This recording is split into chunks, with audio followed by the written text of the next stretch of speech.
अग्रे वसते लक्ष्मी करमूले सरस्वती परमजेतु गोविन्द प्रभाते करदर्शन समुद्रमसने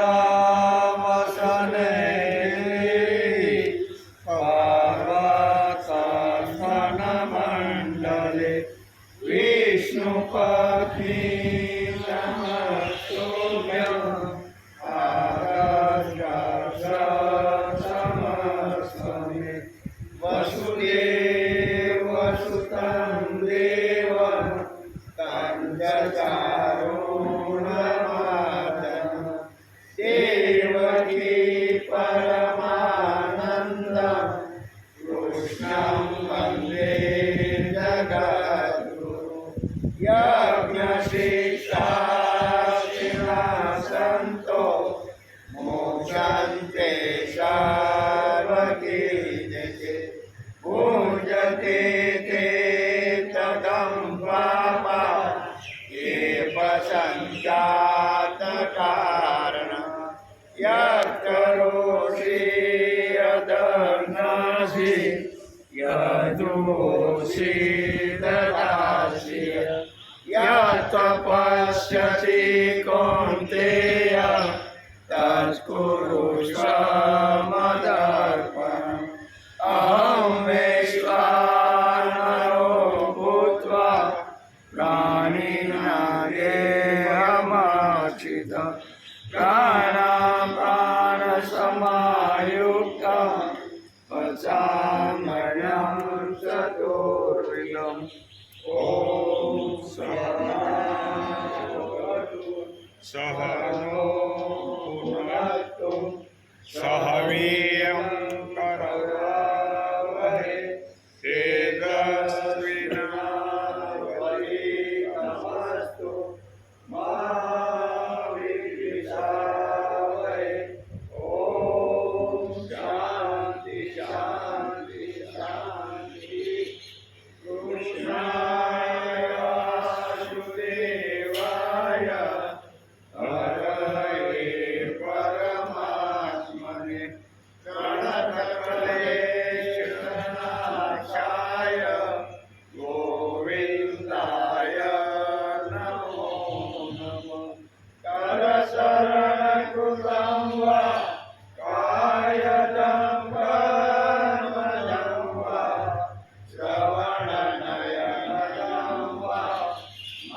बीजं मा सर्वभूतानां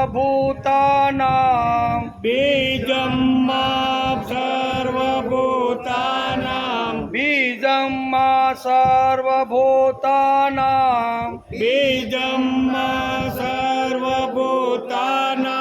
विधि पार्थ सनातनं विधि पार्थ सनातनं विधि पार्थ सनातनं विधि पार्थ सनातनं बीजं मा सर्वभूतानां विधि पार्थ सनातनं बीजं मा सर्वभूतानां विद्धि पार्थ सनातनं बुद्धिर्बुद्धिर्मतामस्मि बुद्धिर्बुद्धिमतामस्मि बुद्धिर्बुद्धिमतामस्मि बुद्धिर्बुद्धिमतामस्मि तेजस्तेजस्विनामहं तेजस्तेजस्विनामहं तेजस्तेजस्विनामहं तेजस्तेजस्विनामहं बुद्धिं बुद्धिमतामस्मि तेजस्तेजस्वनामहं बुद्धिर्बुद्धिमतामस्मि तेजस्तेजस्विनामहं बीजं मा सर्वभूतानां विधि पार्थ सनातनं बुद्धिर्बुद्धिमतामस्मि तेजस्तेजस्वमाहं बीजं मा सर्वभूतानां विधि पार्थ सनातनं बुद्धिर्बुद्धिमतामस्मि तेजस्तेजस्विनामहं बलं बलवतां चाहं बलं बलवतां साहं बलं बलवतां चाहं बलं बलवतां साहं कामरागविवर्जितं कामरागविवर्जितं कामरागविवर्जितं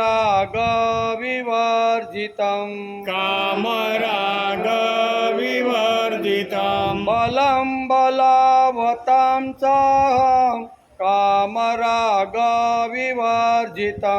बलं बलवता साहं कामरागविवर्जितं धर्मविरुद्धो भूतेषु धर्मविरोधो भूतेषु धर्मविरोधो भूतेषु धर्मविरुद्धो भूतेषु कामोऽस्मि भरतर्षभ कामोऽस्मि भरतर्षभ कामोऽस्मि भरतर्षभ कामोऽस्मि भरतर्षभ धर्मविरुद्धो भूतेषु कामोऽस्मि भरतर्षभ धर्मविरोधो भूतेषु कामोऽस्मि भरतर्षभ बलं बलवतां चाहं कामरागविवर्जितं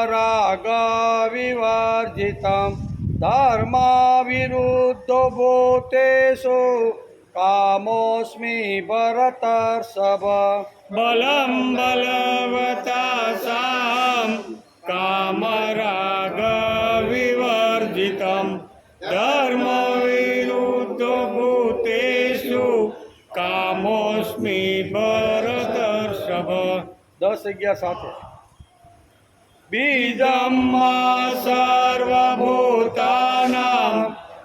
વિધિ પાર્થ સનાતનમ બુદ્ધિર્બુદ્ધિમતામસ્મિ તેજસ્તેજસ્વિનામહં બલં બલવતાસાહં કામરાગ વિવર્જિતમ ધર્માયુધો ભૂતેષુ કામોસ્મિ ભરતર્ષભ કામોસ્મિ ભરતર્ષભ હરિ ઓમ. હાલો. વસુદેવ સુતં દેવં કંસચાણૂરમર્દનમ દેવકી પરમાનંદં કૃષ્ણં વંદે જગદ્ગુરુ ગુરુર્બ્રહ્મા ગુરુર્વિષ્ણુ ગુરુર્દેવો મહેશ્વર ગુરુર્સાક્ષાત પરબ્રહ્મ તસ્મૈ શ્રી ગુરુવે નમઃ. નારાયણં નમસ્કૃત્યં નરં ચૈવ નરોત્તમં દેવીં સરસ્વતી વ્યાસં તતો જયમુદીરયે તતો જયમુદીરયે.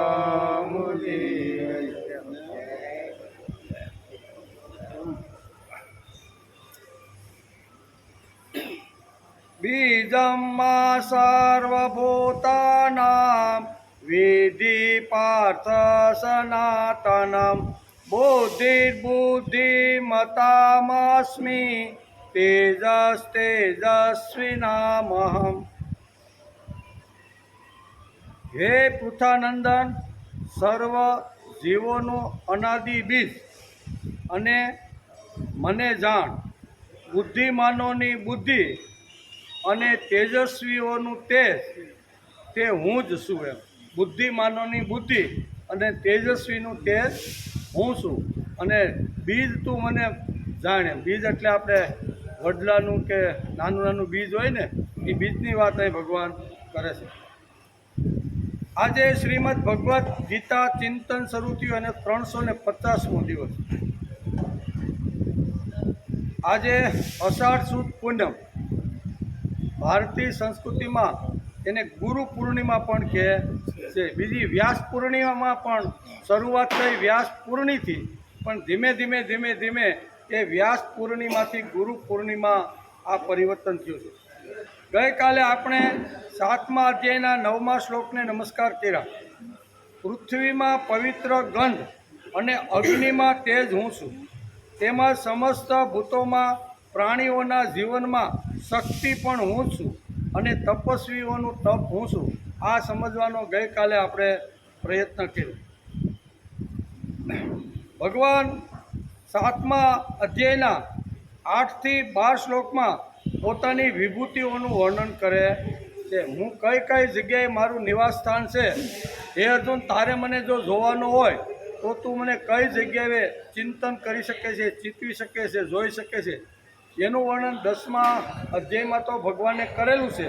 પણ ભગવાન થોડીક હાઇલાઇટ, આપણી ભાષામાં કેવું હોય તો થોડીક હાઇલાઇટ ભગવાન આ 5 શ્લોકની અંદર હું ક્યાં છુપાયેલો છું, કયા રહું છું, મારું રહેવાનું સ્થાન ક્યાં છે, એ 8 થી 12 7મા અધ્યાયના આ શ્લોકમાં ભગવાને વર્ણન કર્યું છે. તેથી પોતાની વિભૂતિઓના સરનામા ભગવાને આ બતાવ્યા છે. આ મારું સરનામું. આપણે ગીતાનો અભ્યાસ કરીએ છીએ તેમાં મહાન ભક્તોનું વર્ણન ભગવાને સ્વમુખે ગાયું છે. બરાબર. એમાંય આપણે જોતા હતા કે 55 થી 72 શ્લોક બીજા અધ્યાયના, બરાબર, એમાં અહીંયા બહુ સરસ મજાનું ભગવાને વર્ણન કરેલું છે. સ્થિત પ્રજ્ઞ કોને કહેવાય? સ્થિત પ્રજ્ઞ એટલે ભક્તો. તો એ બીજા અધ્યાયના અહીંયા 55 થી 72 શ્લોક એટલે 18 શ્લોકની અંદર ભક્તોનું વર્ણન ભગવાને કર્યું છે. એ જ્યારે આપણે બીજા અધ્યાયનો અભ્યાસ કરતા હતા ત્યારે એનો વિચાર કરતા હતા. તેથી આપણે ગીતાનો અભ્યાસ કરીએ છીએ તેમાં મહાન ભક્તોનું વર્ણન ભગવાને સ્વમુખે ગાયું છે. જે સ્થિત પ્રજ્ઞ થયા તેનું વર્ણન ભગવાને ગીતામાં કર્યું છે. અને ભગવાને સ્વમુખે કીધું છે કે યો મદ ભક્ત સમે પ્રિય, આ ભક્ત મને પ્રિય છે. એમ કરી અને ભક્તના લક્ષણો, ભક્તના ગુણ, ભક્તોનું જીવનનું વર્ણન કરી અને ભગવાન કહે છે કે આ જ ભક્ત મને વધારે પ્રિય છે. પ્રિય છે, પરંતુ જે પાંગળા છે, જે અયશસ્વી છે, જે સાંભળવા નથી માગતા, આવા લોકોને ગીતાકારે દૂર રાખ્યા છે. જે સાંભળવા માગતા નથી, મારી નિંદા કરે છે, મારા ઉપર ભાવ નથી, પ્રેમ નથી, આવા લોકોને ભગવાને શ્રીમદ ભગવદ્ ગીતાના અહીંયા 18મા અધ્યાયમાં શ્લોક છે કે એને દૂર રાખવાનો પ્રયત્ન કર્યો. આ બધા મારાથી દૂર જ રહે એવું ભગવાન પણ ઈચ્છે છે. તેથી ભગવાન કહે છે ઇદમ તે ના તપસ્કાય ના ભક્તાય કદાચન ના શુશ્રુષવે વાચ્યમ ન માયોવ્યસૂયતિ. કોને કોને દૂર ભગવાને પણ સામેથી કહી દીધું છે કે આ લોકો મારાથી દૂર રહે એમાં જ મારું કલ્યાણ છે. એમાં પહેલી વાત કરી ઇદમ તે ના તપસ્કાય. જે તપ કરતો નથી, તપસ્વી નથી, પ્રયત્ન કરી પુરુષાર્થ કરીને જે પરસેવો પાડતો નથી ને, આવા લોકો મારાથી દૂર રહે ને એ જ હારું. ઇદમ તે ના તપસ્કાય. તપસ્વી જે ન હોય ને એ મારાથી દૂર. પછી ના ભક્તાય કદાચન. જે મારો ભક્ત નથી ને એ પણ મારાથી દૂર રહે એમાં જ મારું કલ્યાણ છે. ન ચા શુશ્રવે વાચ્ય. મેં જે કીધું છે એ સાંભળતો નથી અને સાંભળ્યા પછી જે જીવનમાં લાવતો નથી ને એ બધા મારાથી દૂર રહે એટલા સારા. અને ચોથી વાત કરી નચમાં યોગ્ય સુહિત. મારી જે નિંદા કરે છે, મારી જે કુથરી કરે છે ને એવા લોકો મારાથી દૂર રહે એવું ભગવાને બહુ સ્પષ્ટતા કરી છે. આ સર્વ ગુહ્યતમ સૂચન તારે કોઈ અતપસ્વી હોય તેને ન કહેવું જોઈએ. પછી અભક્તને ક્યારેય મેં કીધેલું જે તત્વજ્ઞાન છે હે અર્જુન તારે તેને ન કહેવું જોઈએ. તથા જે સાંભળવા ઈચ્છતો નથી તેને કદાચ કહેવું નહીં, કદી ક્યારેય કહેવું નહીં. અને જે મારામાં દોષ દૃષ્ટિ રાખે છે એને મેં મારા અને તારા વચ્ચે જે સંવાદ થયો છે એ મારી દોષ દૃષ્ટિ રાખનારને કહેવાનો. આ વાત ભગવાને બહુ સ્પષ્ટ રહી. તેથી ભગવાનની ઈચ્છા મુજબ ચાલીએ તો ગીતા વાંચવા, ગીતા સાંભળવા બાબતના આપણે બધા બાદ જો આવું જ હોય તો આપણે બધા બાદ થઈ જઈએ. પણ કોઈ મહાપુરુષ આ જગતની અંદર આવે અને આવી અને કે દીકરા કાંઈ વાંધો નહીં, ભગવાને ભલે કીધું પણ હું તને આંગળી પકડીને ગીતા સુધી લઈ જાઉં છું. મહાપુરુષો આ જગતમાં આવે અને આ શ્લોક વાંચ્યા પછી આપણને એમ થાય કે આપણે તો અહીંયા ગીતા સાંભળવાના કે વાંચવાના અધિકાર તો નથી, પણ છતાંય વાંચી છે. એનું કારણ શું છે? તો કે ભગવાનની ઈચ્છા મુજબ ચાલીએ તો ગીતા વાંચવા અને ગીતા સાંભળવા બાબતે આપણે બધા જ બાદબાકી થઈ જાય, સાંભળી શકીએ નહીં.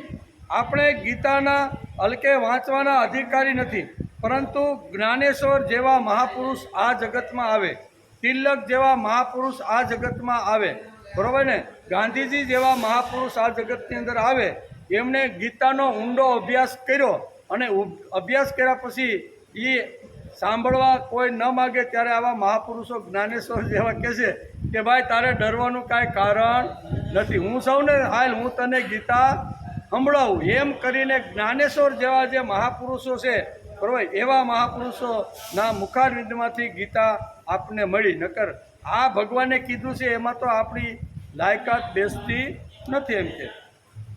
તેથી આવા જ્ઞાનેશ્વર જેવા પાસે બોલાવી આપણે સમજી શકીએ તેવી ભાષામાં આપણે ગીતા સંભળાવી. કારણ કે આ મહાપુરુષોનું માનું હૃદય છે. કેવું જ્ઞાનેશ્વર જેવા છે, પૂજ્ય પાંડુરંગ શાસ્ત્રી જેવા મહાપુરુષ આ જગતમાં આવે અને ગીતામૃતમ ઉપર ભાષ્ય લખ્યા પછી આખું મોટું બધું આવી રીતનું વાંગમય બધાને કહીને સંભળાવે છે કે તમ તારે સાંભળવા માટે આવો. ત્યારે આપણા જેવા કે ભગવાને તો ના પાડી છે આમાં કે જે મારો ભક્ત ન હોય, મને સાંભળવા ઈચ્છતો ન હોય, મારો દ્વેષ કરતો હોય, મારો જે દ્વેષ કરે છે તે, અને જે તપસ્વી ન હોય તેણે ગીતા વાંચવી નહીં. આવું ભગવાન બોલ્યા તો અમે તમારી પાસે કેવી રીતે આવી શકીએ? ત્યારે જ્ઞાનેશ્વર જેવા મહાપુરુષ કાંઈ વાંધો નહીં, હું એની જોડે લડવું પડે, પણ તમે સાંભળવા માટે આવો. તેથી આપને આ ગીતા મળી. કે ભગવાને જે ભાષા વાપરી છે 18મા અધ્યાયમાં, એ ભાષા પ્રમાણે આપણે કોઈ શ્રીમદ ભગવદ્ ગીતાના વાંચવાના કે સાંભળવાના લાયક નથી. સંતો આવે, મહાપુરુષો આવે, જગતની અંદર આવે, એ લોકો ઊંડો અભ્યાસ ગીતાનો કરે, એની ઉપર ભાષ્ય લખે અને પછી હળવેકથી કે હાલ બેટા હું તને સંભળાવું. એટલે આપણે બધા થોડા અધિકારી બને. આજે ગુરુ પૂર્ણિમાના એટલે કે ગુરુ પૂર્ણિમાના વ્યાસ પૂર્ણિમાને આજે ગુરુ પૂર્ણિમા, આ પૂર્ણિમાને વ્યાસ પૂર્ણિમા પણ કહેવામાં આવે છે, કે જેના દ્વારા મહાભારત ગ્રંથ જેવો આપણને અમૂલ્ય ગ્રંથ મળ્યો છે. આજે વ્યાસ પૂર્ણિમા, કેવું વ્યાસ પૂર્ણિમા શું કહેવાય? ગુરુ પૂર્ણિમાને પણ આજે વ્યાસ પૂર્ણિમા તરીકે જૂના કાળમાં જ્યારથી શરૂઆત થઈ ને, ત્યારે વ્યાસ પૂર્ણિમા તરીકે એની શરૂઆત થઈ. ધીમે ધીમે લોકો આગળ વધતા ગયા અને વ્યાસ પૂર્ણિમાનું એક આખું જે રૂપાંતર હતું ને, એ ગુરુ પૂર્ણિમાની અંદર કરી દીધું. આજે અષાઢ સુદ બીજ એટલે કે આજે અષાઢ સુદ પૂનમ એટલે વ્યાસ પૂજાનો દિવસ. વ્યાસ પૂજાના પવિત્ર દિવસે સંસ્કૃતિઓના ઘડવૈયાઓનું પૂજન કરવામાં આવે છે. આજે વ્યાસ પૂજાનો દિવસ છે, બરાબર, એટલે એને વ્યાસ પૂર્ણિમા પણ કહેવામાં આવે છે. આજે જે સંસ્કૃતિના ઘડવૈયા જેણે જગતની અંદર આવી અને સમાજને સુસંસ્કૃત બનાવવાનો જે લોકોએ પ્રયત્ન કર્યો છે, એ બધા લોકોનો પૂજન કરવાનો આજનો દિવસ છે. તેથી તેને વ્યાસ પૂર્ણિમા પણ કહેવામાં આવે છે. વ્યાસ અહીં કહે છે કે સંસ્કૃતિનું કામ છૂટી સવાય રીતે અનેક સંતો, ઋષિઓ, આચાર્યોએ કર્યું છે. ખાલી આપણે જ કરીએ છીએ એવું નહીં. ભગવાનનું કામ, સંસ્કૃતિનું કામ, આવી રીતના સદવિચારો સમાજના અંતિમ માણસ સુધી જાય તેનું કામ અલગ લોકોએ અલગ રીતે ઘણા લોકોએ આ જગતની અંદર કર્યું છે. તો કે સંસ્કૃતિનું કામ છૂટી સવાય રીતે અનેક ઋષિઓએ કર્યું છે, પણ વેદવ્યાસે બધા વિચારોનું સંકલન કરી આપણને સંસ્કૃતિના સનાતન ધર્મરૂપ વેદવ્યાસે કરેલું. છૂટા સવાયા જે વિચારો જગતની અંદર પડ્યા હતા, જે મહાપુરુષોના મુખારવિંદમાંથી વાણી નીકળેલી, એ અલગ જગ્યાએ આવી રીતની અટવાઈને પડી હતી, એ બધાને ભેગી કરી અને સુંદર મજાનું એક વાંગમય વેદવ્યાસે ઊભું કર્યું અને એનું નામ છે મહાભારત. કેવું? એ મહાભારત જેવો પવિત્ર ગ્રંથ આપણને વેદવ્યાસ જેવા મહાપુરુષ પાસેથી મળ્યો છે. એમ કહેવાય છે કે ભારત પંચમ વેદ.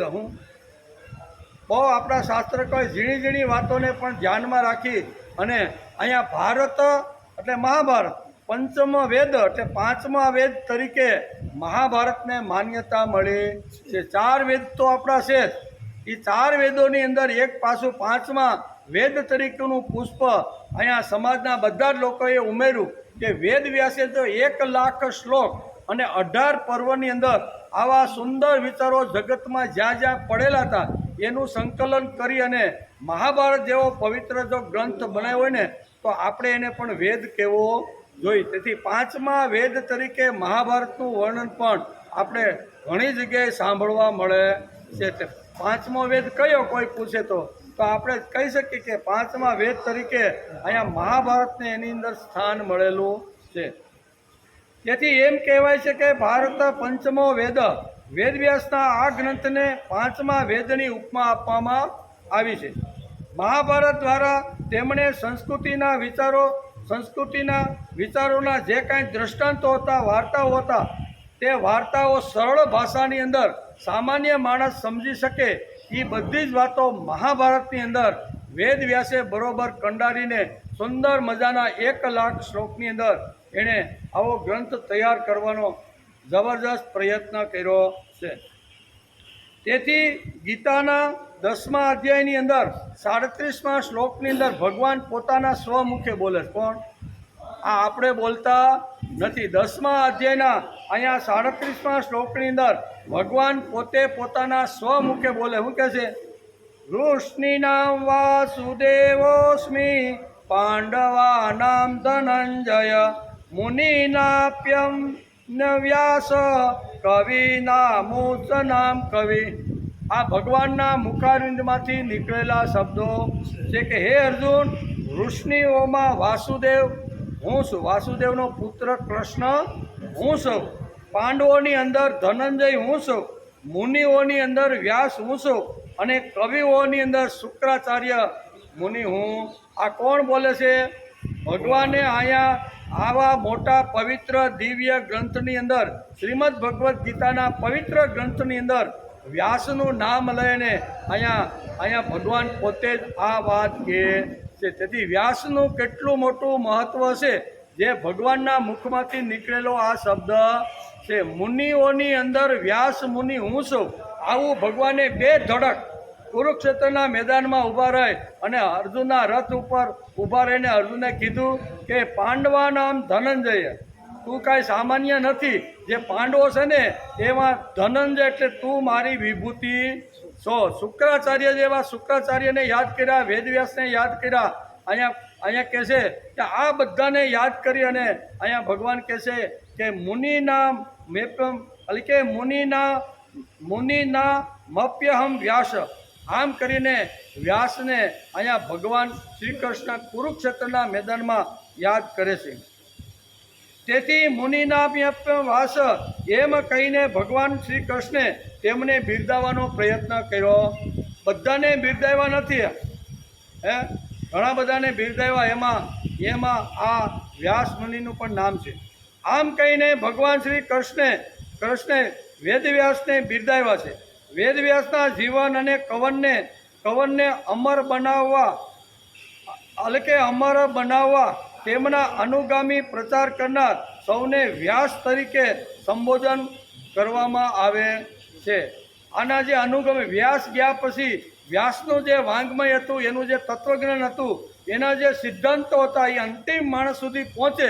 એટલે એના માટે એના અનુગામી એટલે આપણી ભાષામાં કહેવું હોય તો એના શિષ્યો, એણે નક્કી કર્યું કે વ્યાસનું આટલું મોટું વાંગ્મય જગતની અંદર જો અમારે પહોંચાડવાનું હશે ને તો એના માટે અમારે પ્રયત્ન અને પુરુષાર્થ કરવો પડશે. પુરુષાર્થ કરવા માટે જે પીઠ ઉપર આ લોકો વ્યાસના વિચારો કહેવા માટે જે બેઠા છે ને એને લોકોએ અહીંયા વ્યાસ નામથી પણ સંબોધન કરવાનું શરૂ કરી દીધું. તેથી આપણે ત્યાં ભાગવત હોય, કોઈ કંકોત્રી આપવા માટે આવે, આમંત્રણ આપવા માટે આવે, ત્યારે આપણે સહજ પૂછીએ છીએ કે ભાઈ વ્યાસપીઠ ઉપર વ્યાસ કોણ છે?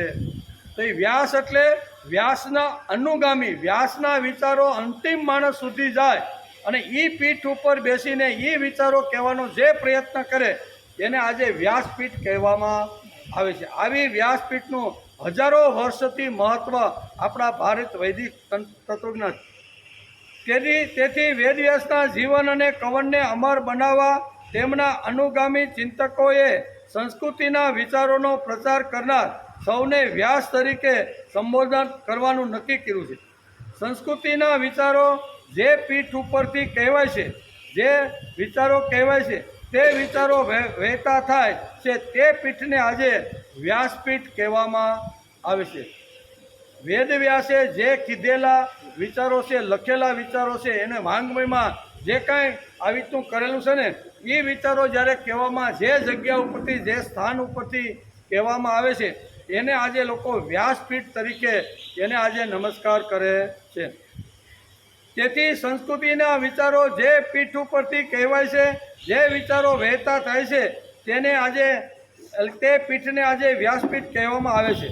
આ વ્યાસપીઠ પર આરૂઢ થઈને નિસ્વાર્થ ભાવે પોતાની ઉપાસના કાં તો ભક્તિ સમજીને સકર્તવ્ય રૂપે જો કરવામાં આવે તો એને ખરા વ્યાસ કહેવામાં આવે છે. સંસ્કૃતિના પ્રચારનું જીવન વ્રત લે તેની પૂજા આ દિવસે કરીને માણસ કૃતકૃત્ય થઈ જાય છે. આ દિવસ કયો છે? તો કે પવિત્ર દિવસ. શા માટે? તો કે વ્યાસ પૂર્ણિમા તરીકે આજે દુનિયાભરની અંદર આજે આ ઉત્સવ ઉજવાતો રહેલો જે હળવે હળવે વ્યાસ પૂજાનું જે મહત્ત્વ હતું એ ગુરુ પૂજાની અંદર ધીમે ધીમે પરિવર્તન થયું. તેથી આજે લોકો આ વ્યાસ પૂજાને ગુરુ પૂર્ણિમા તરીકે પણ ઠેર ઠેર લોકો ઉજવવાનો પ્રયત્ન કરે છે. તેથી વેદવ્યાસને જે આપણે હિન્દુ ધર્મના પિતા માનીએ છીએ, વ્યક્તિનો મોક્ષ અને સમાજનો ઉદ્ધાર, આ બે વાતો, બે સિદ્ધાંતો વ્યાસે સમાજને આપ્યા. ક્યાં આપ્યા? તો કે વ્યક્તિનો મોક્ષ અને સમાજનો ઉદ્ધાર આ થાય એના માટે વેદવ્યાસે ઘણું મોટું વાંગ્મય લખ્યું. વેદવ્યાસે શું શું લખ્યું? તો કે 18 પુરાણો લખ્યા. મહાભારતની અંદર છૂટા છવાયા જે વિચારો પડ્યા હતા એનું સંકલન કરી અને 1 લાખ શ્લોક જેવા મહાભારતની રચના વેદવ્યાસે કરી. એવી જ રીતે આપણા જે બ્રહ્મસૂત્રો છે, જે કાંઈ છે ને, એનું સંકલન કરીને એના ઉપર ભાષ્યો પણ લખ્યા. 18 પુરાણ, વેદ, ઉપનિષદ શું વ્યાસે નથી કર્યું ને, એની જો આપણે કલ્પના કરીને તો આપણી બુદ્ધિ કામ કરે. ને આટલું મોટું કામ કરીને આ જગતની અંદરથી આ મહાપુરુષ ગયા. આપણા તમારા જેવા મારા જેવા એ લોકોએ નક્કી કર્યું કે આટલું જબરજસ્ત જેણે વાંગ્મય નિર્માણ કર્યું હોય, આટલું મોટો પુસ્તકો જેણે ઊભા કર્યા હોય, તો એને આપણે રોજ નમસ્કાર કરવા જોઈએ. એમ આપણે બધાએ નક્કી કર્યું. અને તેથી કોઈ ભક્તના મુખમાંથી વાણી નીકળે. શું નીકળે? અચતુર્વદનો બ્રહ્મા દ્વિબાહુર પરો હરિ અભાલ લોસનમ શંભો ભગવાન બાજરાય. કેવું કીધું? આટલું મોટું વાંગમય વાંચ્યા પછી કોઈ મહાન ભક્તના મુખારવિંદમાંથી સહેજે આ શબ્દો નીકળી પડ્યા. શું નીકળ્યા? અચતુર્વદનો બ્રહ્મા. બરાબર, બ્રહ્માને 4 હાથ છે, વેદવ્યાસને તો 2 જ હાથ છે. અચતુર્વદનો બ્રહ્મા, છતાંય અહીંયા બ્રહ્માની ઉપમા એને આપવામાં આવી છે. બ્રહ્માને 4 હાથ છે, વેદવ્યાસને 2 હાથ છે, પણ છતાંય અચતુર્વદનો બ્રહ્મા. શું કીધું? એને 4 હાથ નથી, પણ વ્યાસ છે ને એ બ્રહ્મા, અમારા માટે એ બ્રહ્મા છે. બ્રહ્માનું કામ શું છે? સર્જન કરવાનું. વેદવ્યાસે શેનું સર્જન કર્યું? કે છૂટા છવાયા જે કાંઈ તત્વજ્ઞાનના વિચારો હતા, ભક્તિના વિચારો હતા, સંસ્કૃતિના જે વિચારો છૂટા છવાયા ઋષિમુનિના મુખારવિંદમાંથી નીકળતા, એનું સંકલન કરી અને એક જબરજસ્ત ગ્રંથ તૈયાર કર્યો. એનું નામ છે મહાભારત.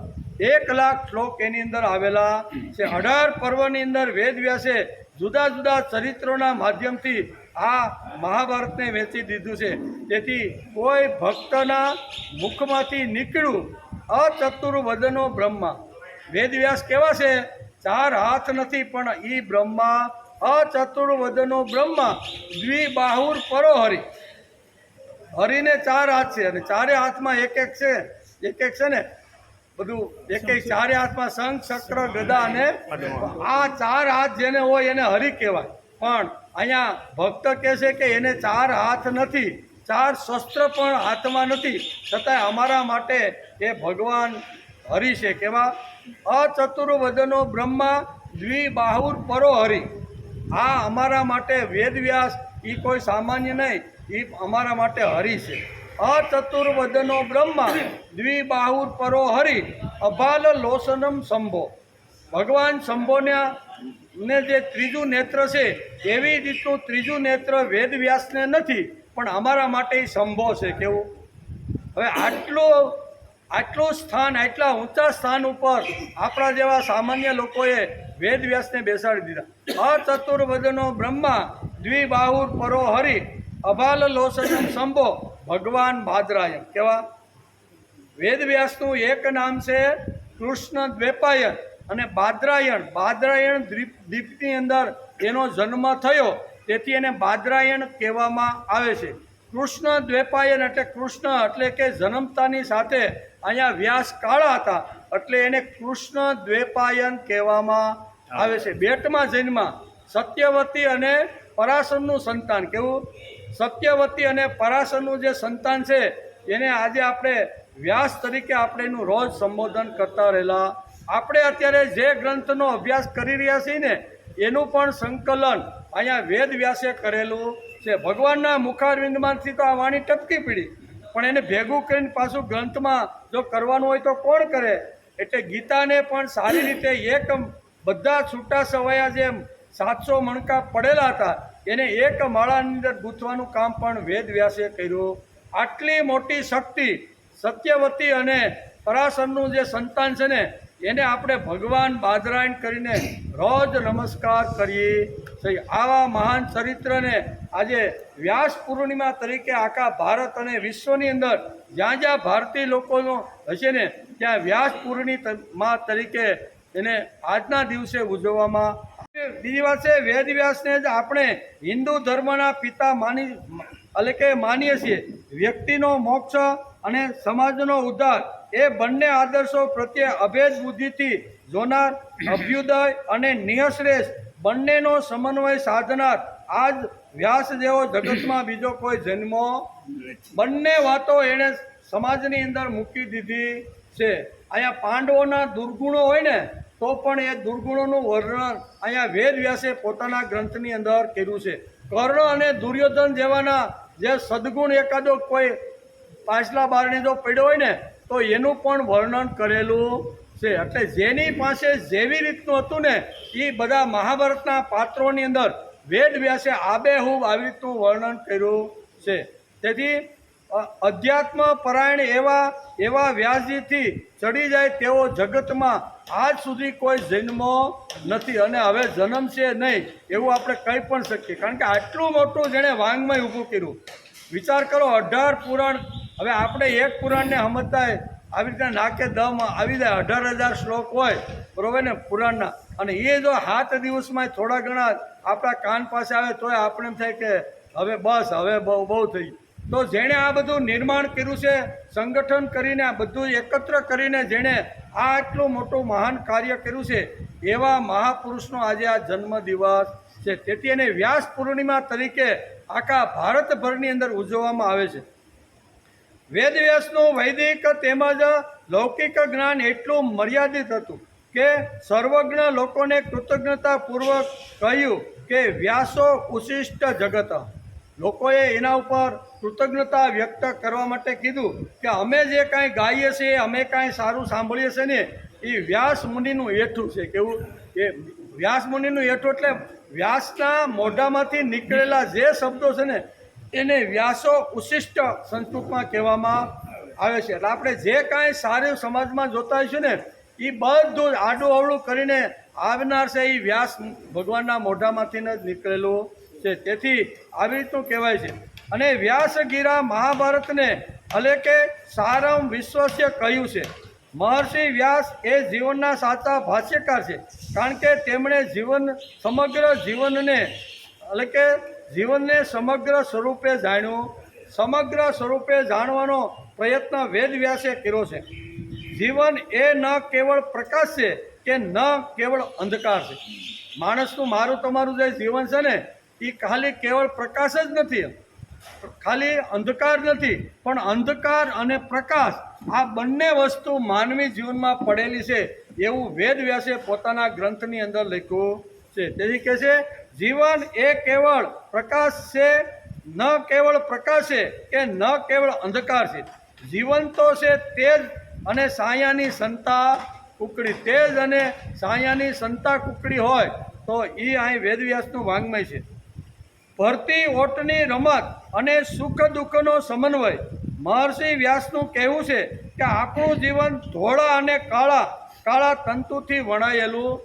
બે વસ્તુ માણસની અંદર હોય. કોઈ કે નાના હું તો સત્યવાદી છું, એમ આપણી અંદર કોઈ વસ્તુ અસત્ય નથી. આમ જો કદાચ કોઈ કહેતો હોય તો હાથમાં બારણે હું સત્ય છું એ બોલે ને એમાં જ અસત્ય છુપાઈ ગયું છે. એટલે કોઈ માણસ 100% આવી રીતનો સત્યવાદી નથી અને કોઈ માણસ જગતની અંદર એવો દુર્જન પણ નથી.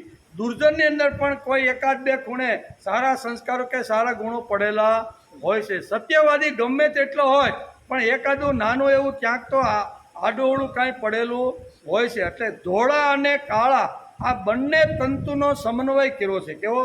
ભરતી અને ઓટ જેમ સમુદ્રમાં આવે એ બે આવે, ભરતી પણ આવે અને ઓટ પણ આવે. જીવનમાં સુખ પણ આવે, દુઃખ પણ આવે, યશ પણ મળે, અપયશ મળે, હાનિ પણ થાય, લાભ પણ. આ ધોળા અને કાળા તંતુથી બંધાયેલું પ્રત્યેક માણસનું જીવન છે એમ વેદ વ્યાસે મહાભારતમાં સ્પષ્ટ રીતે એમણે લખીને આપણે દિવ્ય દર્શન કરાવ્યું છે. તેથી ભરતી ઓટની રમત અને સુખ દુઃખનો સમન્વય. મહર્ષિ વ્યાસનું કહેવું છે કે આપણું જીવન ધોળા અને કાળા તંતુથી વણાયેલું છે. વેદ વ્યાસ કહે છે કે માનવી જીવનના સદગુણ અને દુર્ગુણ બંને સાથે જોવા મળે છે. કોઈમાં સદગુણ વધારે હોય, બરોબર, કોઈમાં દુર્ગુણ ઓછા હોય, કોઈમાં દુર્ગુણ વધારે હોય તો કોઈમાં સદગુણ વધારે ઓછા વધતા માણસની અંદર રહેલું છે. એવું અહીંયા વેદ વ્યાસ દરેક ગ્રંથની અંદર આ વાત લખતા રહેલા છે. જીવન એ ન કેવળ વદ પક્ષ છે કે ન કેવળ શુદ્ધ પક્ષ છે. જીવનની વદ પક્ષ નથી, બેય છે ભાઈ. મહિનાની અંદર બે વસ્તુ આપણી સામે વદ અને શુદ્ધ આવીને ઉભા રહે કે નહીં. એટલે જીવન એ ન કેવળ એટલે કે વદ પક્ષ છે કે ન કેવળ શુદ્ધ પક્ષ છે. એટલે મહર્ષિ વેદવ્યાસીએ તેમના બધા પાત્રોના ગુણ દોષની સવિસ્તાર મહાભારતની અંદર સુંદર મજાનું વર્ણન કરેલું. જે પાત્રોનું વર્ણન વેદવ્યાસે મહાભારતની અંદર કર્યું છે ને એનું સવિસ્તાર વર્ણન, દોષ અને ગુણ બંને પાત્રોનું વર્ણન વેદવ્યાસે કરેલું છે. તેમણે ભીમ, અર્જુન કે યુધિષ્ઠિરના દોષો દેખાડ્યા છે. એટલું જ નહીં પરંતુ દુર્યોધન કે કર્ણ જેવાના ગુણો પણ વેદવ્યાસે મહાભારતની અંદર બતાવ્યા છે. એટલે જીવન કાળા અને ધોળા તંતુથી બંધાયેલું છે. શુદ્ધ અને વદ પક્ષ બંને પણ આપણા જીવનમાં છે. કહેવાનો અર્થ કે ખાલી ધોળું હોય એને ચિતરવાનો પ્રયત્ન કર્યો, એટલે દુર્ગુણો બધા બાજુમાં મૂકો ને જે પાત્રનું વર્ણન કરવાનું હોય ને એમાં બધા સદગુણો લ્યો.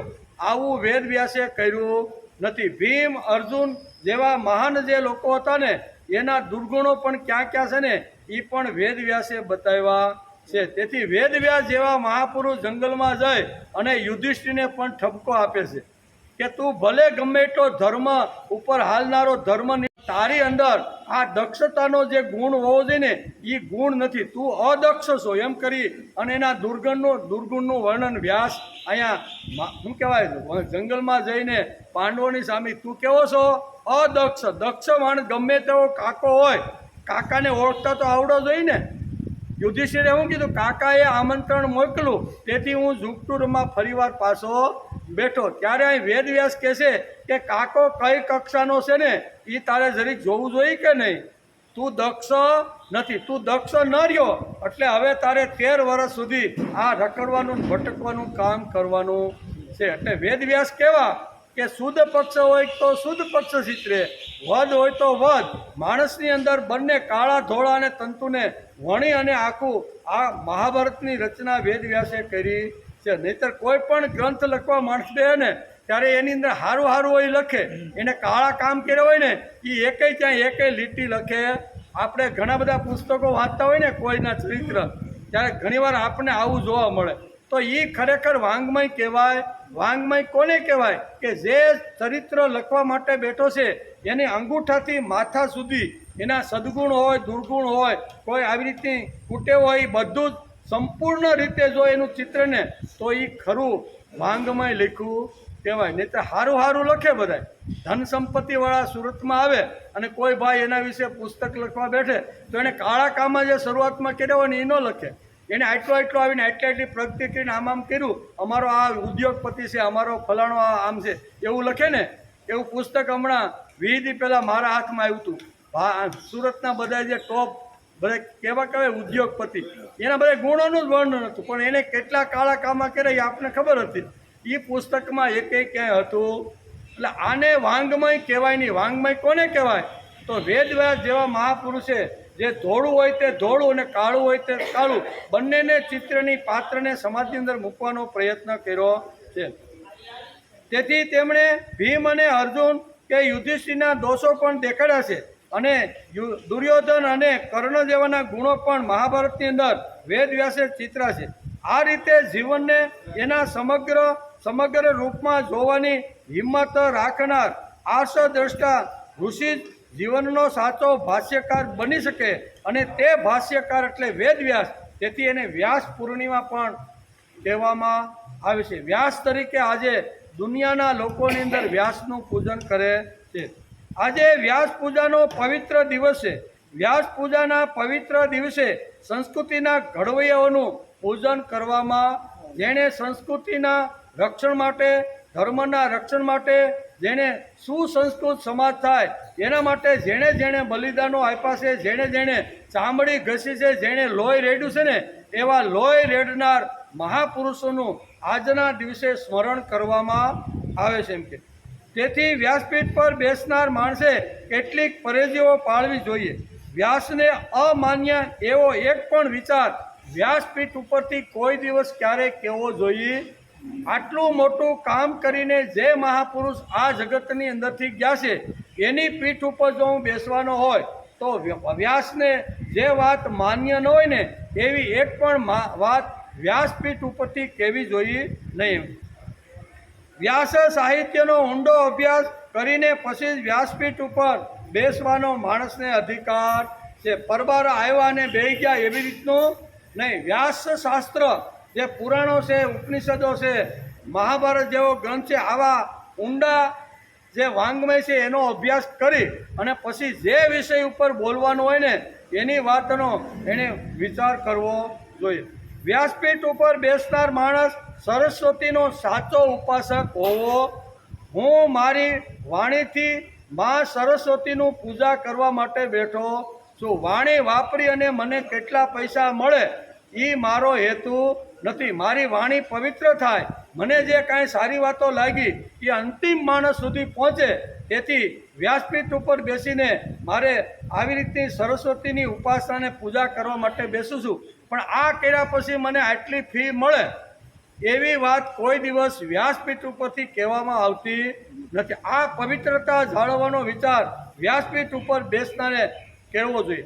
તેથી વ્યાસપીઠ ઉપર બેસનાર માણસ સરસ્વતીનો સાચો ઉપાસક હોવો જોઈએ. તેની વાણી વાંગમય વિલાસ તરીકે નહીં પરંતુ ઈશ્વર ભક્તિ રૂપે વહેવી. હું ઈશ્વરની ભક્તિ કરવા માટે બેઠો છું. હું કોઈને ઉપદેશ આપવા, કોઈને સુધારવા માટે કે અજ્ઞાન કે વેમ કાઢીને જ્ઞાન ભરવા માટે હું બેઠો નથી. મને જે સારી વાતો લાગી, વેદવ્યાસના વિચારો સાંભળ્યા, ગીતા સાંભળી, ઉપનિષદો સાંભળ્યા, મહાભારતનો અભ્યાસ કર્યો અને એમાં મને લાગ્યું કે આ વાતો તો સમાજના અંતિમ માણસ સુધી પહોંચવી જોઈએ. આ વિચાર કરીને જો વ્યાસપીઠ ઉપર બેસવામાં આવે તો એ ખરી વ્યાસની પૂજા છે, સરસ્વતીની પૂજા છે, જ્ઞાનની પૂજા છે. નાના 7 દિવસ સુધી મેં આટલા દિવસો મેં આ કામ કર્યું એટલે મને ઓછા નામે 25 લાખ રૂપિયા તો ફી મળવી જોઈએ. તો હું તમારા ગામમાં આવીને ભાગવતની કથા કરી દઉં. બાકીની બધી વ્યવસ્થા તમારે કરવાની જ પાછી. આટલી તો મારી 7 દિવસ બોલવાની ફી થાય. ભાઈ એને ખરા અર્થની અંદર એને વ્યાસ કહેવામાં આવતા નથી. વ્યાસ કોણ? તો કે વ્યાસને અમાન્ય એવી એક પણ વાત વ્યાસપીઠ ઉપરથી કહેવાતી ન હોય એને ખરો વ્યાસ પૂજા કહેવામાં આવે છે. આ વિચાર આજે આપણે કરતા રહેલા. પાણી થઈ ગયું?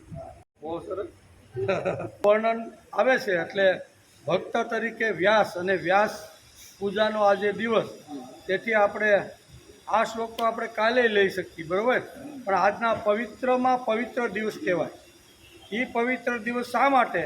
કે દુનિયાની તમામ વાતો જેણે વાંગ્મયના રૂપની અંદર માણસના જીવન ઘડતર માટે જેણે આ વાતો જે લખીને ગયા છે, બોલીને ગયા છે ને, એનું આજે આપણે આજના દિવસે સ્મરણ કરી અને વ્યાસને નમસ્કાર કરવા જોઈએ. તેથી આજે આપણે વ્યાસને આપણી બુદ્ધિ અનુસાર નમસ્કાર કરવાનો પ્રયત્ન કરીએ છીએ.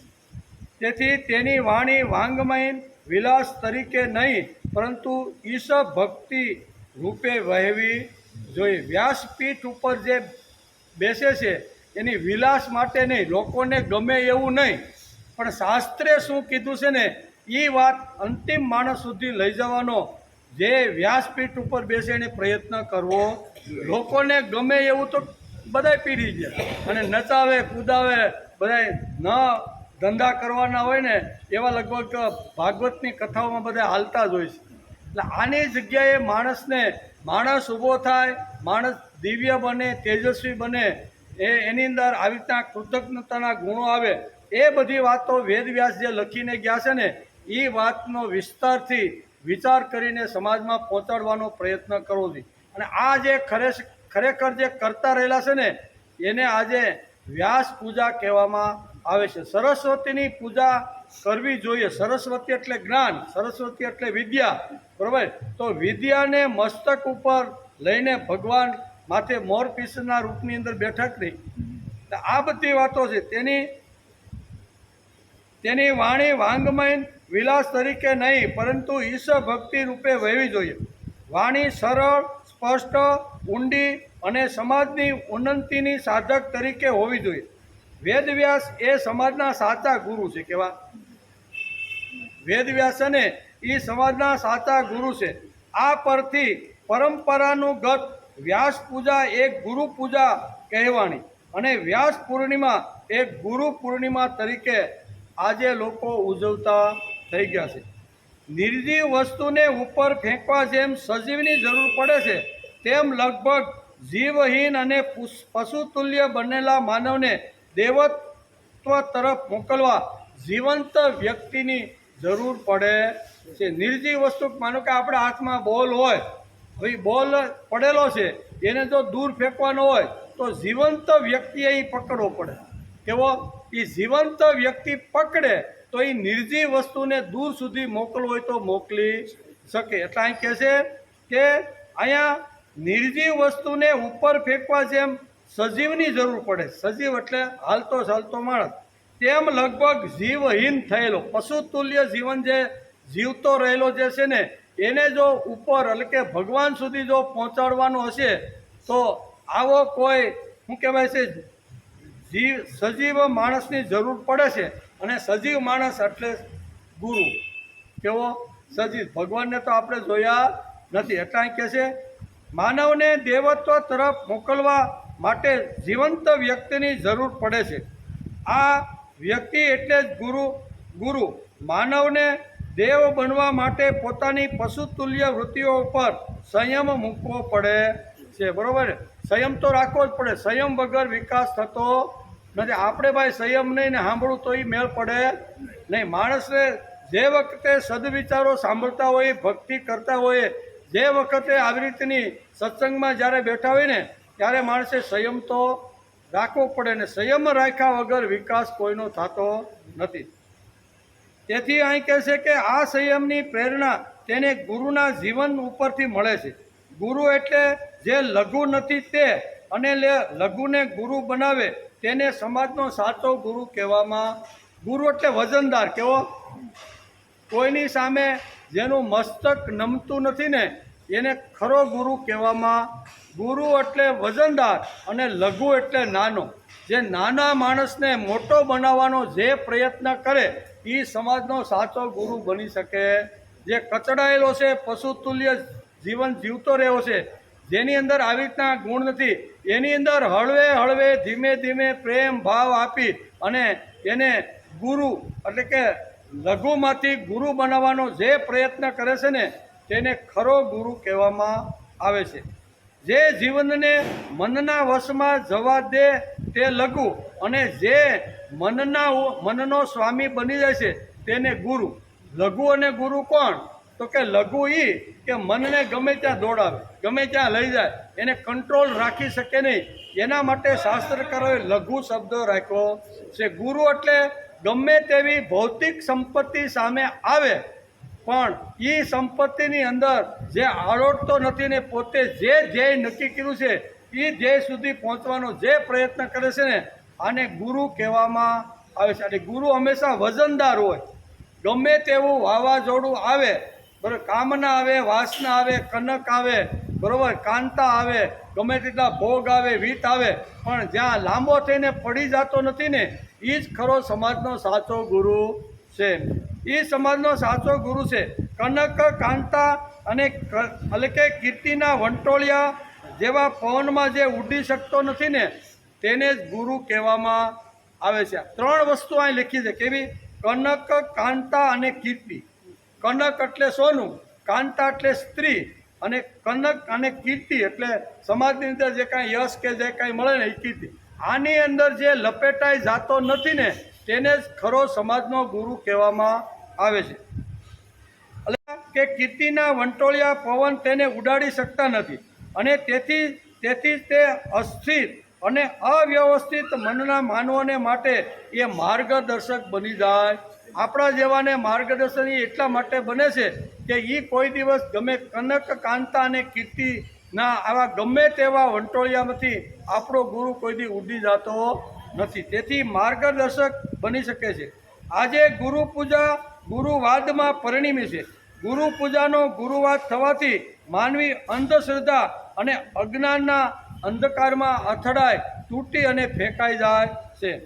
ગુરુ પૂજાનું સુંદર રીતે ખીલેલું અને સૌરભથી એટલે કે મહેકતું પુષ્પ ગુરુવાદે ચીમળી નાખ્યું છે.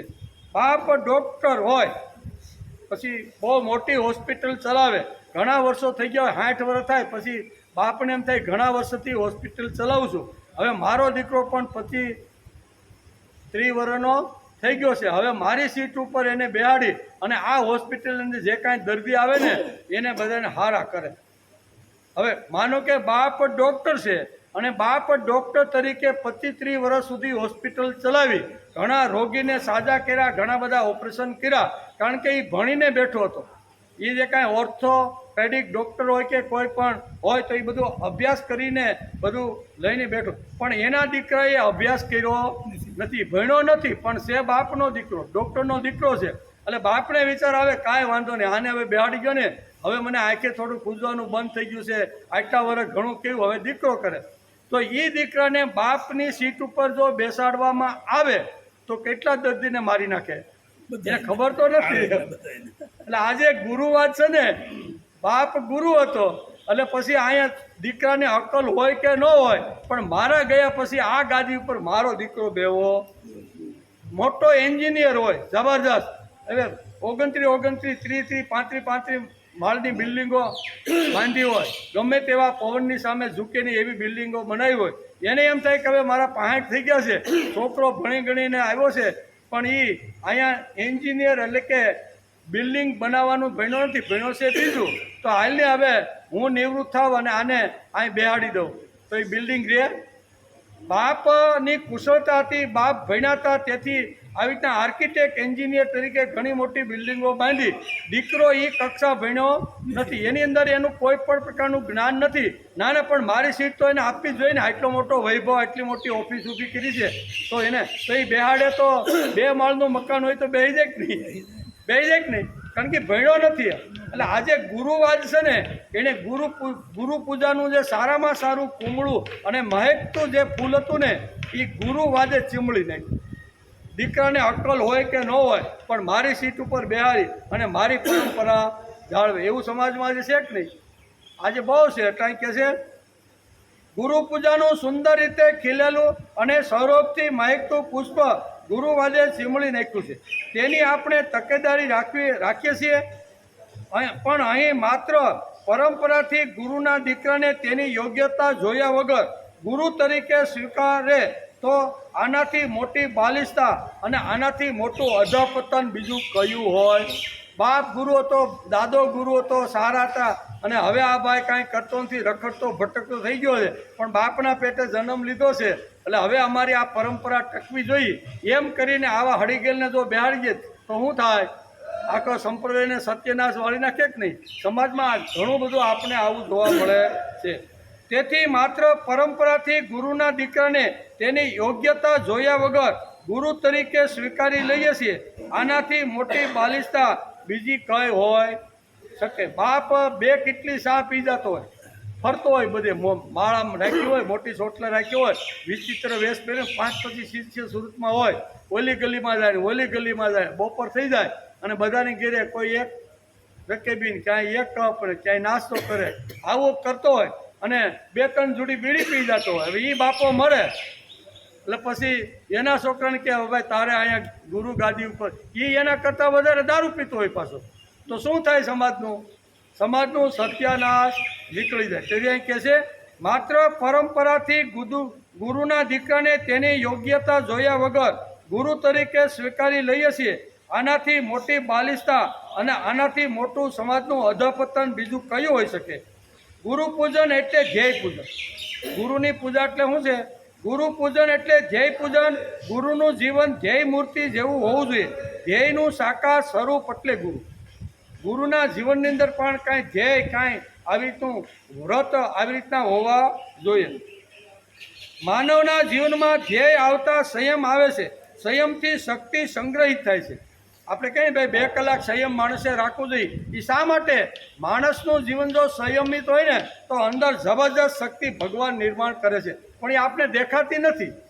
એટલે આપણે એમ કહીએ કે ભાઈ હવે કેમ બંધ થઈ ગયા? તો કે અહીંયા મોબાઈલની વાત બહુ થાય છે ને, એટલે મને મોબાઈલ વગર હાલતું નથી, એટલે હું બંધ થઈ ગયો. એ છે ઘણી વાર આવું થાય જ ને. પણ 2 કલાકની આવી રીતનો જો સંયમિત રાખીને જો માણસ બેસવાનો પ્રયત્ન કરે અને 15 દિવસ સુધી આવો પ્રયોગ કરો અને અંદર જે શક્તિ જે નિર્માણ થાય છે ને એ આપણે જ અનુભવી શકીએ કે 15 દિવસ સુધી મેં સંયમિત રીતે જીવન જીવવાનો પ્રયત્ન કર્યો. 15 દિવસ પછી સંયમિત જીવન જીવવાથી માણસની અંદર કેટલો ફેરફાર થાય છે એ માણસને પોતાને જ ખબર પડે છે. તેથી શાસ્ત્રકારો પણ સંયમનું આવી રીતનું શિક્ષણ આપે છે. અજ્ઞાનના અંધકારને નિવારવા જ્ઞાનની જ્યોત પ્રગટાવનાર અને જીવન વિકાસની તમન્ના રાખનાર શિષ્યનો સંબંધ અલૌકિક ગુરુ સાથે હોવો. આ ગુરુ શિષ્યનો સંબંધ કેવો હોય છે? તો કે અજ્ઞાનના અંધકારમાંથી શિષ્યને બહાર કાઢવાનો જે માણસ પ્રયત્ન કરે એ સમાજનો ખરો ગુરુ કહેવાય. શિષ્યની અંદર અંધકાર હોય, વહેમ હોય, પાખંડ હોય, ગમે ત્યાં રખડતો ભટકતો હોય તો હળવે હળવે એને વાહો થાબડી અને પ્રેમ આપીને અંધકાર એનો દૂર થાય એનો જે પ્રયત્ન કરે એ સમાજનો અને વ્યક્તિનો સાચો ગુરુ બની શકે છે.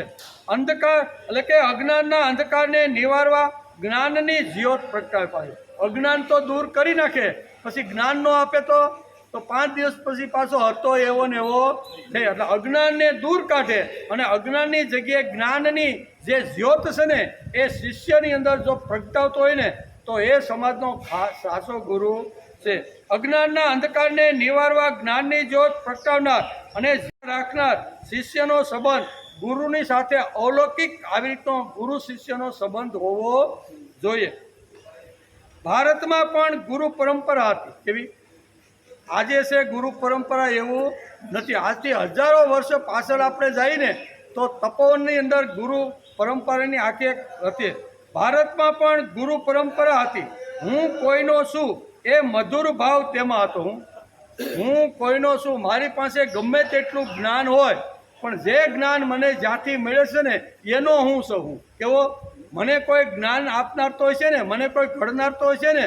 હું માટીના પિંડા જેવો હતો તો એ પિંડાને બરોબર મહળી કાળી અને ચાકડા ઉપર ચડાવી અને સુંદર મજાનું વાસણ મને જે બનાવ્યું છે ને એ બનાવનાર તો હોય છે ને મારો. બરોબર? તો અહીં કહે છે કે ભારતમાં ગુરુ પરંપરા હતી. હું કોઈનો છું, કોઈએ મને મારું ઘડતર કર્યું છે, કોઈએ મારું ઘડતર કર્યું છે. આ મધુર ભાવ જૂના કાળમાં હતો. આ ભાવનામાં કૃતજ્ઞતા હતી. કરેલો પ્રેમ અને કરેલું કામ કોઈ દિવસ માણસ ભૂલતો નહીં. તેથી ગુરુને શિષ્ય ક્યારેય ભૂલતો નહીં. ગુરુએ મને ઘડ્યો. 18-19 વર્ષ સુધી તેના તપોવનમાં રહ્યો. સારી રીતે માટીના પિંડા જેવો મારા બાપા 7 વર્ષની ઉંમરે આંગળી પકડીને મને આ તપોવનમાં લાવ્યા હતા. 17-18 વર્ષ સુધી હું રહ્યો. 25 વર્ષનો થયો ત્યાં સુધીમાં મારું ઘડતર ગુરુએ કરી નાખ્યું છે. જે કાંઈ મારી કાંઈ વાતો ખરાબ હતી ને એ બહાર કાઢીને એને પ્રકાશ પાડવાનું કામ ગુરુએ કર્યું છે. તેથી તપોવન છોડતી વખતે એ ગુરુને ક્યારેય વિસરે નહીં એવી રીતનું એ જીવન જીવવાનો પ્રયત્ન કરે છે. તેથી ભારતમાં ગુરુ પરંપરા હતી. હું કોઈનો છું એ મધુર ભાવ તેમાં હતો. આ ભાવનામાં કૃતજ્ઞ હતી. જનક રાજાના ગુરુ યાજ્ઞવલ્ક હતા. કેવા? જનક રાજાના ગુરુ યાજ્ઞવલ્ક હતા. જનક રાજા ગૌરવ કોલર ટાઈટ કરીને કહેતા હતા કે હું યાજ્ઞવલ્કનો શિષ્ય છું. આવું એને ગૌરવ હતું ને આવી એની કૃતજ્ઞતાની ભાવ હતી. એટલે કે છે અહીંયા જનક રાજાના ગુરુ યાજ્ઞવલ્ક હતા અને શુક્રાચાર્યના ગુરુ જનક રાજા હતા. કેવા? આ પરંપરા તમે જુઓ, પરંપરા જે હાલી આવે છે ને એ હું કોઈનો છું, મને કોઈએ ઘડ્યો છે, મારું જીવન કોઈએ બદલાવ્યું છે ને એના ઉપકાર હું ક્યારેય ભૂલી શકું નહીં. તેથી આ ગુરુ પરંપરા આવે છે. તેથી અને શુક્રાચાર્યના ગુરુ જનક રાજા હતા. આમ ભારતીય સંસ્કૃતિમાં ગુરુ પરંપરાનું સુંદર મજાનું આવું પુષ્પ ખીલેલું હતું. પણ આજના કાળની અંદર આ ગુરુવાદે આવા સરસ મજા પુષ્પને સીમળી નાખવાનો પ્રયત્ન કર્યો છે. સાંદીપનીના શિષ્ય કહેડાઓમાં કૃષ્ણ અને સુદામા ગૌરવ અનુભવતા. કોનો હું શિષ્ય છું?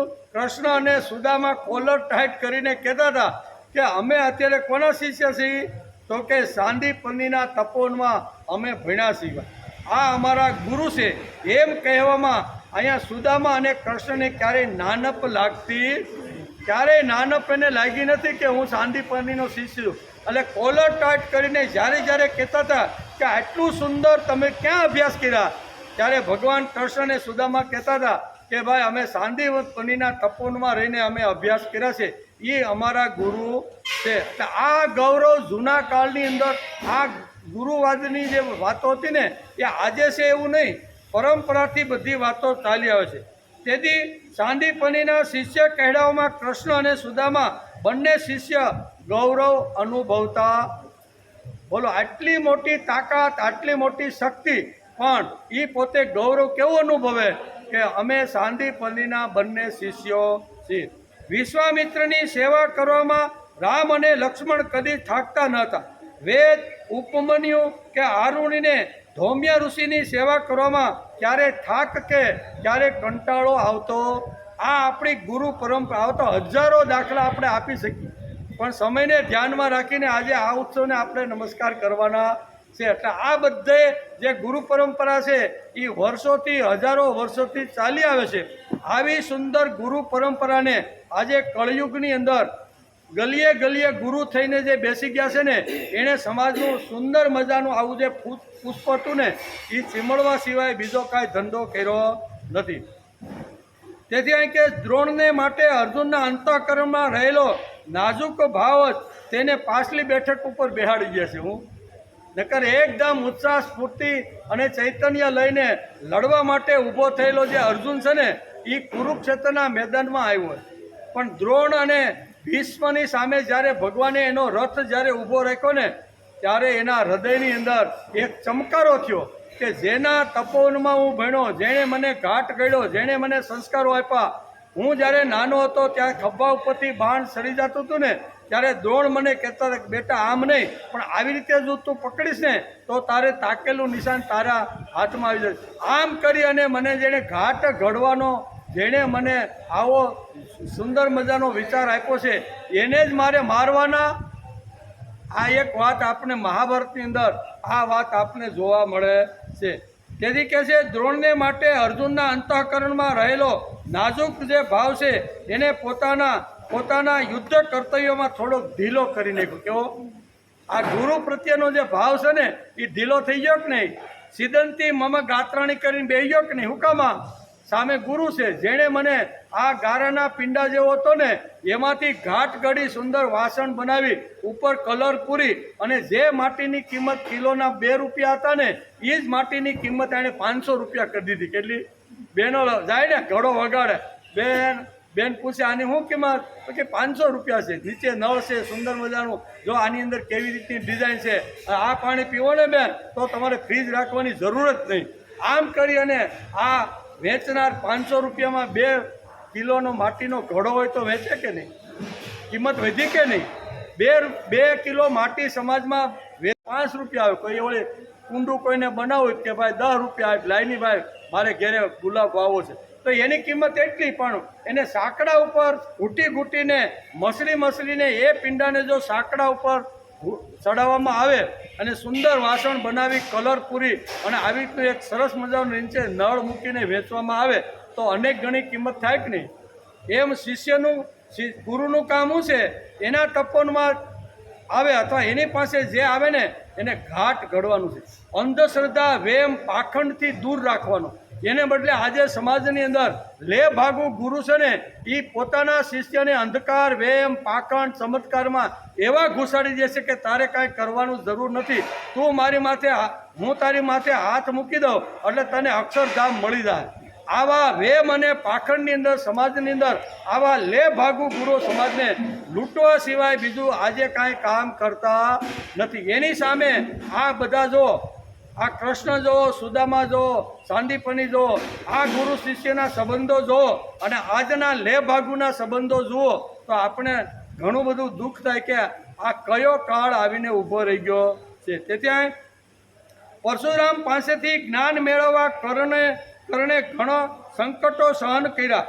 શુક્રાચાર્ય પાસે સંજીવની વિદ્યા પ્રાપ્ત કરવા જનાર કચ્છની જ્ઞાન નિષ્ઠા આજે પણ નતમસ્તક કરાવી દે તેવી આ બધા સમાજના શિષ્ય અને ગુરુના સંબંધો સમજાવે છે. શુક્રાચાર્ય પાસે જો વિદ્યા લેવા જવાની હોય સંજીવની, અને એ વિદ્યા જો અહીંયા દેવોની અંદર કોઈ લેવા જાય અને કોઈ લઈને આવે તો જ અસુરો સામે, દૈત્યો સામે આપણો વિજય થાય. તેથી શુક્રાચાર્ય પાસે જવાનું, અને જે દાનવોના ગુરુ અને એની પાસે આ સંજીવની વિદ્યા હતી.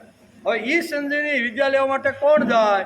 ત્યારે કચ્છ ઊભો થયો 16 વર્ષનો મોય કે હું જાય. અરે પણ તું જાય પણ શુક્રાચાર્ય તને બદલી નાખશે, તને દેવને બદલે દૈત્ય અરે હું એવો પાવરફુલ આવી તું મનને બનાવીને કે હું વિદ્યા લીધા વગર પાછો આવીશ. એટલે શુક્રાચાર્ય પાસે જેવા મહાન પુરુષ પાસે પણ આ કચ્છ જેવો વિદ્યાર્થી પણ વિદ્યા પ્રાપ્ત કરી સંજીવની લઈને આવે છે. આ ગુરુ શિષ્યના સંબંધો ભારતીય સંસ્કૃતિમાં છે. તેથી ગૌડપદાચાર્યનું નામ આવતા શંકરાચાર્ય ભાવ વિભોર થઈ જતા. આદ્ય ગુરુ શંકરાચાર્યએ ઘણું બધું મોટું કામ કર્યું છે. 4 મઠ સ્થાપી અને દુનિયાના લોકોને વૈદિક તત્વજ્ઞાનની આવી રીતની સુંદર મજાની વાણી આપી છે. એવા આદ્ય ગુરુ શંકરાચાર્યની સામે એના ગુરુ ગૌડપદાચાર્યનું જ્યારે નામ આવે ને ત્યારે ભાવ વિભોર થઈ જાય છે. એટલે કે ગૌડપદાચાર્યનું નામ આવતા શંકરાચાર્ય ભાવ વિભોર થઈ જાય છે. આમ ભારતીય સંસ્કૃતિમાં ગુરુ પૂજાનું મહત્વ ખૂબ જ છે. તેથી જ અહીંયા આપણા જેવા કોઈ હશે જેણે લખી કાઢ્યું કે અચતુર્વદનો બ્રહ્મા દ્વિબાહુર પરો હરિ અભાલ લોસનમ શંભો ભગવાન બાજરાય. આ બાજરાયનું હેઠું જ આપણે બધાએ વાંચતા રહેલા છીએ, સાંભળતા રહેલા, એના મુખમાંથી નીકળેલું આ બધું વાંગમય છે. તેથી આપણા દેશમાં જેમ ગુરુ પરંપરા હતી એમ વિદેશોની અંદર પાશ્ચાત્ય લોકોની અંદર પણ આપણે ગુરુ પરંપરા જોવા મળે છે. તેવી રીતે પાશ્ચાત્ય દેશોમાં પણ હું અમુકનો શિષ્ય છું અને ફલાણા મારા ગુરુ છે એમ ગૌરવથી એ લોકો પણ કહેતા હતા. હું સોક્રેટિસનો શિષ્ય છું એમ કહેવામાં પ્લેટો પોતાને ગૌરવ અનુભવતો. હું સોક્રેટિસનો શિષ્ય છું એમ પ્લેટો પોતાને ગૌરવ અનુભવતો હતો. એમાં કહેવામાં પ્લેટો જીવનની કૃતકૃત્યા સમજતો હતો.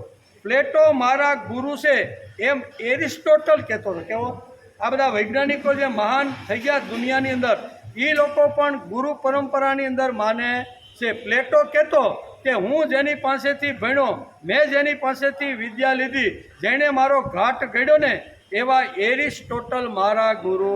આ બધી જે કાંઈ વાતો છે ને આ બધી વાતો સમજવાનો પ્રયત્ન માણસે કરવો જોઈએ. તેથી પ્લેટો મારા ગુરુ છે એમ એરિસ્ટોટલ કહેતો હતો. આજે સમાજમાં ઉલટી સ્થિતિ આપણે જોવા મળે. આ જૂના કાળની વાત બધે કરી કે ગુરુ અને શિષ્યની પરંપરા કેવી રીતની હતી, અને જૂના કાળમાં આ ઉત્સવને અહીંયા વ્યાસ પૂર્ણિમા ઉત્સવ તરીકે ઉજવતા હતા. ધીમે ધીમે કાળ બદલાયો. વ્યાસ પૂર્ણિમાનું ધીમે ધીમે રૂપાંતર ગુરુ પૂર્ણિમાની અંદર થયું. તો આજના કહેવાતા ગુરુ કેવા છે એનું વર્ણન પણ કર્યા વગર આજે રહી શકાતું નથી. આજના ગુરુ કેવા તો લખે છે. આજે સમાજમાં ઉલટી સ્થિતિ આપણે જોવા મળે છે. ગુરુવા બહવો સંતિ. કેવા? એના માટે શ્લોક લખ્યું છે. ગુરુવા બહવા સંતિ શિષ્ય ચિત્ત પર હારક. કેવું? બીજાનું શિષ્યનો જે ખિસ્સું છે ને એમાં ભરેલું વિત મારી પાસે કેમ આવે એમ આજના ગુરુઓ નજર નાખીને બેઠા છે. અહીં કહે છે કે ગુરુવ બહવ સંતિ શિષ્ય ચિત્તાપહાર્યા કચ્ચિદુ પશ્યતે તત્ર શિષ્ય ચિત્ત હારક. ચિત્તનું જે હરણ ગુરુએ કરવું જોઈએ એ ચિત્તનું હરણ કરવાને બદલે એના ખિસ્સામાં પડેલું જે વિત છે એનું હરણ કરવાની અંદર આજે બધા મથામણ ગુરુઓ કરતા રહેલા છે. તેથી બેનર લગાડે, મોટા મોટા પાટિયા રોડ ઉપર જાઓ ને, આજે અમારા આશ્રમની અંદર તમે બધાય પધારો, આજે ગુરુ પૂર્ણિમાનો. હવે બોર્ડ લગાડવું પડે, એડવર્ટાઈઝ કોની કરવી પડે? જાહેરાત કોની કરવી પડે? જે કંપનીનો માલ વેચાતો ન હોય ને એને જાહેરાત કરવી પડે ને. પણ જે ફેક્ટરીમાં હજી તો બન્યો ન હોય ત્યાં સુધી ઓર્ડર ઉપર ઓર્ડર આવતા હોય એ માણસ કોઈ દી ક્યાંય વેચવા સાંભળ્યું? ક્યાંય તમે પેપરમાં હોય કે મોબાઈલ એડવર્ટાઈઝ ક્યાં સાંભળી કે જે કંપનીનો સારામાં સારો માલ છે અને ઉત્પાદન કર્યા પછી પરવારો જો વેચાઈ જતો હોય તો એ કંપનીના માણસોએ એડવર્ટાઈઝ કરવાની જરૂર પડે? અરે પહેલાં રૂપિયા આપે, કેવા બુકિંગના રૂપિયા આપે ને પછી કે ભાઈ 15 દી પછી આ માલ. જાહેરાત કોને કરવી પડે?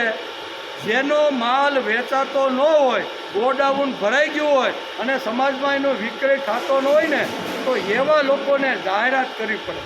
એટલે આજે મોટા મોટા આ બધા બોર્ડ લગાડીને બેનર લગાડીને બેઠા છે એનો અર્થ શું થયો કે માલ વેચાતો નથી એટલે 5 પછી જો બોર્ડ વાંચ્યા પછી જો આવે તો થોડુંક આપણું કલ્યાણ આવે એટલે ડબ્બામાં કાંઈક તો નાખવાનો છે, મફત જમવાનો તો. એટલે આજના લે ભાગુ ગુરુઓ સમાજમાં આવી રીતના ડગલે ને પગલે જોવા મળે છે. તેથી વિત્તનું હરણ કરવાવાળા ગુરુઓ ઘણા મળે છે પણ જીવન બદલાવી અને ચિત્તનું હરણ કરવાવાળા ગુરુ ભાગ્યે જ મળતા હોય છે. તેથી એટલે કે હૃદય પલટાવી નાખે એવા ગુરુઓ ભાગ્યે જ માણસને મળે છે. આંખોમાં તેજ અને બુદ્ધિમાં કુમારી નિર્માણ કરતા ચિત્તનું હરણ કરવાવાળા સમાજની અંદર બહુ ઓછા ગુરુ મળે છે. ચિત્તનું હરણ કરવાવાળા ગુરુ હોવા એની પાસે ચિત્ત હરી લેવાનું, વિત્ત નહીં, બરાબર ને.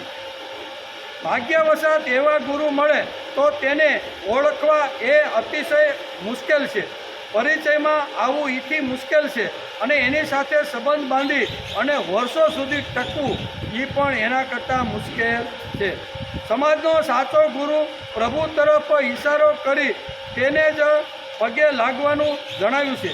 સાચા ગુરુ હંમેશા સૌની ગોવિંદ એટલે કે ઈશ્વર નિષ્ઠા વધારવાનું જ કામ કરે. સાચા ગુરુ ભગવાન તરફની નિષ્ઠા વધે, પ્રભુ તરફની નિષ્ઠા વધે, પ્રભુ ઉપરનો પ્રેમ વધે ને એવા સાચા ગુરુ શિષ્યને આવું માર્ગદર્શન આપે છે.